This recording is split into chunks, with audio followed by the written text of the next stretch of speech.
अबे यार, इस 60,000 का विंडो लैपटॉप अभी से ही हैंग कर रहा है। फैन तो इतनी तेज चल रहा है जैसे अभी टेक ऑफ करने वाला हो। अबे चिल मार, इसे देख, ना कोई फैन का शोर ना कोई लैग, सब मक्खन चल रहा है। If you find yourself in a similar dilemma, you probably clicked on this video to figure out if the new MacBook Neo is actually worth the hype or if it's just another entry-level compromise.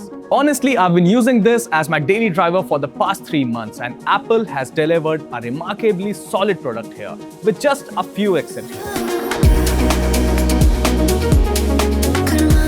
Let's address the biggest concern right away. Can a literal smartphone chip like the A18 Pro actually handle real laptop workflows?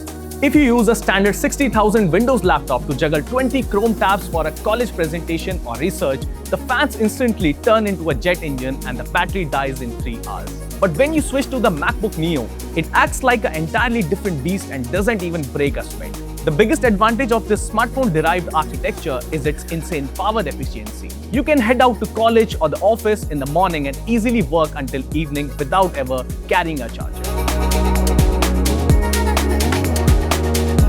Beyond everyday tasks, I've been pushing this machine with heavy 4K video editing. If you try running Premiere Pro on a similarly priced Windows machine, the color inaccuracies of the display and constant frame drops on heavy timelines will drive you crazy.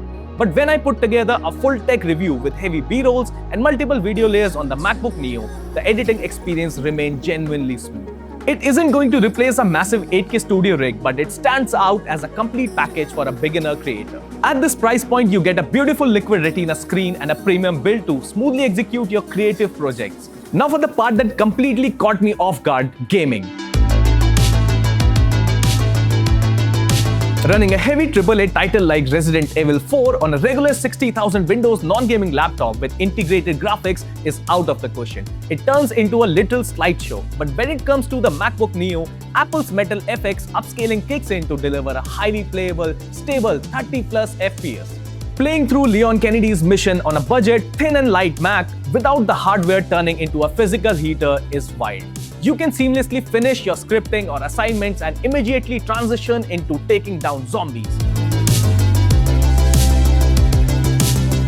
On the hardware front, Windows laptops in this segment tend to have slightly mushy keyboards and less precise trackpads. In contrast, the MacBook Neo features a Magic Keyboard that feels identical to a premium MacBook Pro, accompanied by standard Apple trackpad perfection. Though it lacks force touch haptics, there is a catch though. When it comes to storage, Windows takes the lead by offering a standard 512GB SSD at the 60,000 mark, whereas Apple cuts corners by giving you just 256GB on the base Neo. If your workflow is entirely cloud-based, you might survive, but I highly suggest stretching your budget for the 512GB variant.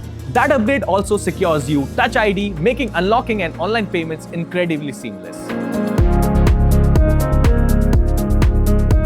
In terms of connectivity, the Windows laptop offers a complete selection with HDMI and USB-A ports out of the box, while the MacBook Neo limits you to just 2 C-type ports. However, the Mac handles an external 4K monitor effortlessly without a hint of lag, and the display colors are completely spot on for color grading or binge watching. When evaluating RAM, a standard 16GB Windows laptop looks better on paper, but Apple's unified memory optimization allows its 8GB configuration to go toe-to-toe with it. For normal everyday workflows, you won't experience a performance bottleneck.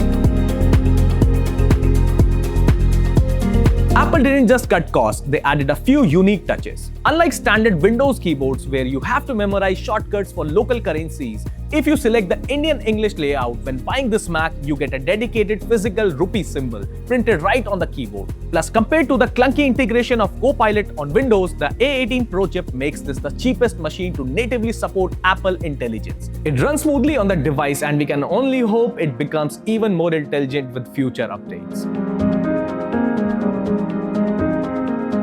Of course, no laptop is perfect, and Apple's cost-cutting shows clearly in a few specific areas. The port selection, while Windows gives you a proper row of ports, the Neo only offers 2 C-type slots. If one is occupied by the charger, you are down to one. No backlit keyboard. Most 60,000 Windows laptop easily offers backlit keys, but Apple completely omitted it here. If you are a student pulling an all-nighter with the lights off, the lack of a backlight severely hampers your workflow. The audio setup. Windows includes tuned speakers, whereas the Mac relies on basic dual speakers that lack that deep immersive audio punch Apple is usually famous for. The processor dilemma. While the A18 Pro is efficient, Apple could have easily used an older M2 or M3 chip. During festive online sales in India, base M2 MacBook Air models routinely drop to this exact price bracket. The A18 Pro inside the Neo suddenly looks like an obsolete option. Overall, if you are looking for a reliable, smooth and budget-friendly laptop right now without waiting around for seasonal sales or dealing with Windows, the MacBook Neo comes highly recommended. Let me know your thoughts on this machine in the comments below and subscribe to never miss on interesting tech.